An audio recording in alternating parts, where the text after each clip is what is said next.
The Keystone Paranormal Society has returned to Marywood University to find out once and for all, is Marywood University haunted?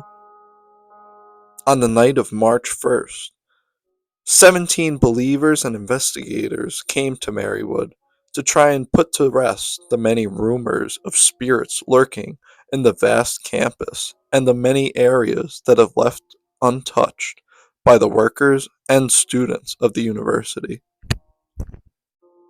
The first location that KPS was targeting tonight was the area behind Marywood Heights, a region of campus that is not used by students, the seniors that live in Marywood Heights, or much of the staff.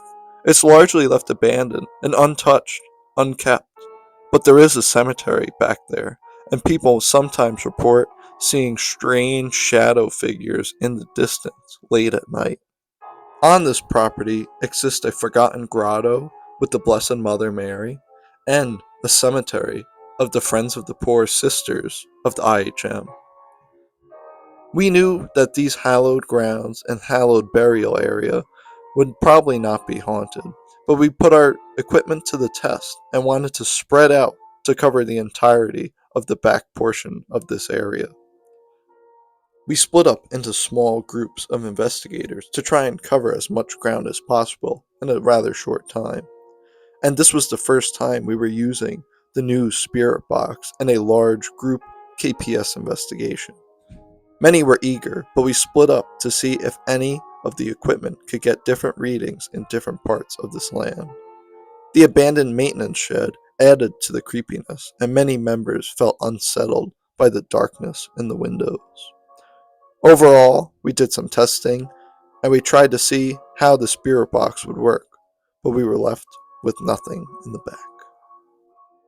We made our way further down to the abandoned wing of Marywood Heights. While there's no official documentation on why this wing of Marywood Heights is left abandoned, many are left up to speculation on why it is so.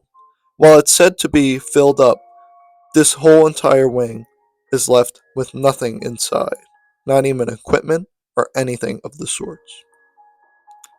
Members wondered, are there spirits here that keep the elderly from living on this side? This access road is a popular shortcut to get to one of the residence parking lots on campus, and many report late at night seeing an apparition of a face inside these windows. Is it true, or is it just their imagination? While on our way to our next location, we found ourselves in the middle of campus, which is not reportedly haunted, but these statues were constructed to stop a railroad company from building tracks in between Marywood. But while we were here, we found strange footage.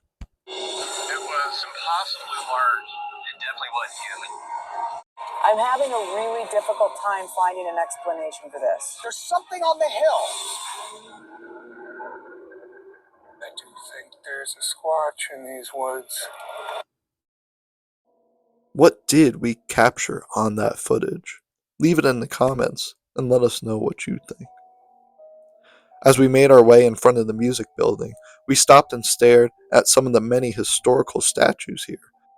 As we admired the many milestone monuments that were here on campus, members were hungry, and we stopped at our favorite local pizza joint, Little Pizza Heaven, and got a delicious meal with all our members enjoying. The restaurant was packed, so we had to split up in between two tables, and Little Pizza Heaven was proud to host a local nonprofit like KPS, enjoying their delicious meals, especially the garlic bites.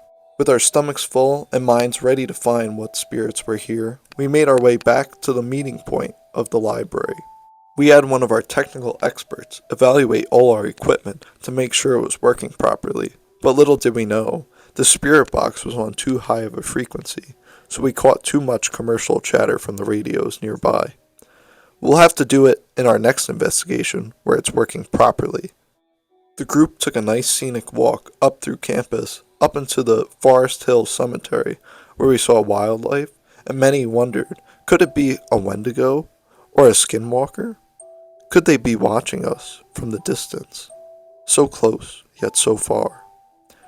We were here for a second time, now with more equipment, and we split up to see more ground covered and see if we could find any notable graves.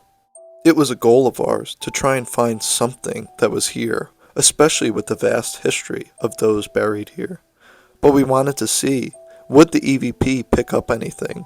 A spirit from the grave? It's entrancing. No. Is there anyone here from the Civil War?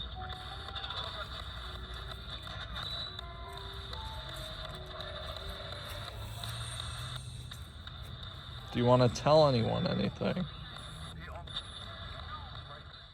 We tried to use our equipment on some of the more maintained graves in the area, seeing if the constant care they received stirred any interactions with any of our members, but we caught nothing, other than a few creepy sights and more time to talk with each other, waiting for something to reach out to us.